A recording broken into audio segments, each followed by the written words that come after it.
how to objectively assess the quality of programs that we will implement when we're back at home. And we'll be talking about inputs and outcomes and indicators for this. So for my presentation, I will consider it a success if I can convince each one of you, right, to add one problem to your current list of problems. And just in case you didn't hear me right, add one problem to your current list of problems. As Africans, we are used to this depiction of Africa, a dark continent that's plagued with diseases like HIV, which have wiped half the population, or civil war, where you have the image of the militia with their big guns causing civil unrest, or the image of children seated in dirt with their big bellies, sunken eyes, crying out for food. In Kenya, it's been the headlines of how millions and billions of shillings have gone missing from the government coffers. And isn't this sad? Yes. Now take some time and think about the plagues that have devastated each and every one of your countries. If it's not one thing, it's the other. If it's not the water shortage, it's the power blackouts. If it's not the power blackouts, there are no roads. If there are roads, there's even worse traffic. And if there's not that, then it's unemployment. And if it's not unemployment, then there's lack of education. And doesn't this make you want to take the first flight out to greener pastures? I mean, you're all very well educated. If this is what you're thinking, then you're wrong. I will take you back to week 1, when we enthusiastically spoke about the leaders that we love and who we look up to. My list had 4 names: Wangari Maathai, Nelson Mandela, Martin Luther King, and Mother Teresa. All of these were Nobel Peace Prize winners, but that's not why I look up to them. I look up to them because these leaders all picked a problem. They picked a problem and committed their lives and made sacrifices for the greater good, the greater populations that they served. Wangari Maathai picked deforestation, and for this, she had her hair pulled out of her skull and she was jailed. Nelson Mandela picked apartheid, and for this, he spent 27 years of his life imprisoned.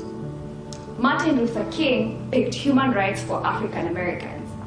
And for this, he paid the ultimate price. He was assassinated. Mother Teresa, God bless her heart, she picked poverty. And for this, she gave up a life of abundance and lived among the poor, who she had dedicated her life to. So I will take you back to the depiction of Africa. I argue that this depiction of Africa highlights the various opportunities that each one of us has to play a servant leader. You can pick a problem and be a servant leader in this. So no, you don't get to give up on each and every country of yours. No, you don't get to take the first flight out to greener pastures. You can pick a problem and be a servant leader in. You can pick a problem that has affected you personally, that has affected your family, your society, your community. You can pick a problem and make a difference. For Joe, you and the doctors in this world can make sure that the poor can access health. For lawyers like Anusha, you can be the voice to the voiceless. You can fight against discrimination.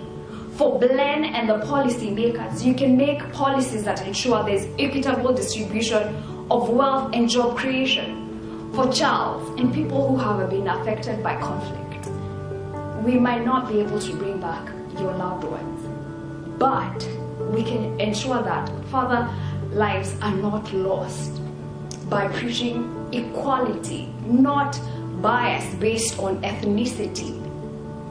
So, my fellow African leaders, you don't get to give up on your countries.